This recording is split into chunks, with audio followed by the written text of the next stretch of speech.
Have you noticed these days almost everyone is talking about growth? Everyone is healing, evolving, and becoming the best version of themselves. But if you look closely, you see that many are still stuck in the exact same place. What do you think the reason is? And how can someone do all the inner work and still be stuck? Here is what I think, and I would love to hear what you think. I think the reasons are not the usual ones you hear, like people are not disciplined enough or they are not motivated enough or things like that. There is something deeper going on. I think the first reason is we confuse information with transformation. It has never been easier to learn about growth. We scroll and we learn all the terms like shadow work, inner child, nervous system regulation, and things like that. We quote them, we talk about them, we even teach them. But knowing the language of growth doesn't mean that we have embodied it. Growth is not a bunch of information, it's an experience. You can't read enough about feeling safe to feel safe. You can't think or analyze your way into healing and growth. Your nervous system doesn't care how many books you have read or how many videos you have watched.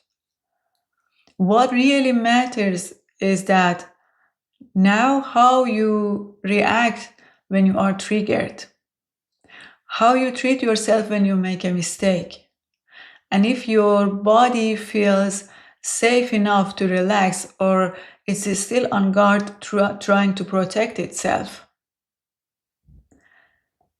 Real transformation doesn't happen in our head. It happens through experience. So if we really want to move forward and grow, we need to live what we have intellectually learned. The second reason we stay stuck is that we are still attached to our old pain and the identities that were shaped by it. As much as we want to grow, we are still clinging to the roles we have always played, to the old identities like the people pleaser, the overachiever, the fixer, the one that always carries everyone's burdens. Constantly playing those roles exhaust us. But these roles are what we have always played, so they are familiar and familiar feels safe. Now, when we want to grow, growth threatens those identities because it needs us to let go of them. And that is terrifying to most of us, if not to all of us, because we think if I'm not the one who is always trying to fix everything, then who am I? If I'm not who is always trying so hard to please everyone, then who am I? So we want to grow, but we kind of sabotage our growth because we are not ready to let go of those identities. Staying with those identities feels safer than stepping into the unknown. So we stay with them and we stay stuck. The third reason we stay stuck is that most of us look at everything through the lens of that voice that is always talking in our head, the voice that always has something to say. It compares, it judges, it always looks for approval.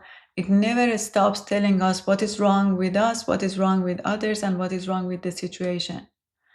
When we haven't realized that we are not that voice, it takes over and tries to cover up all that is going on, all the fear, self-doubt, that sense of not being enough and all that. Then growth and healing becomes another role that we play.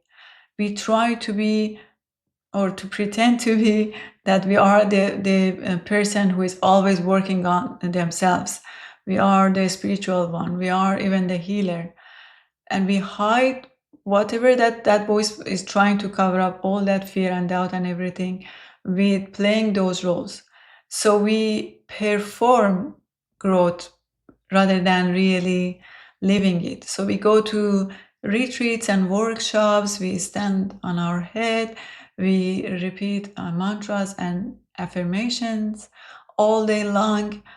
All of that just to play another role. All of that just not to do the real work that needs to be done.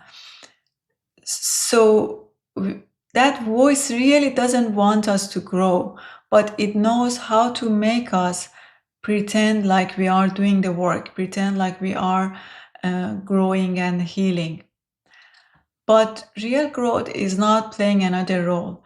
It's stepping back from all the roles, looking at them, and remembering that I'm not those roles. I am the awareness.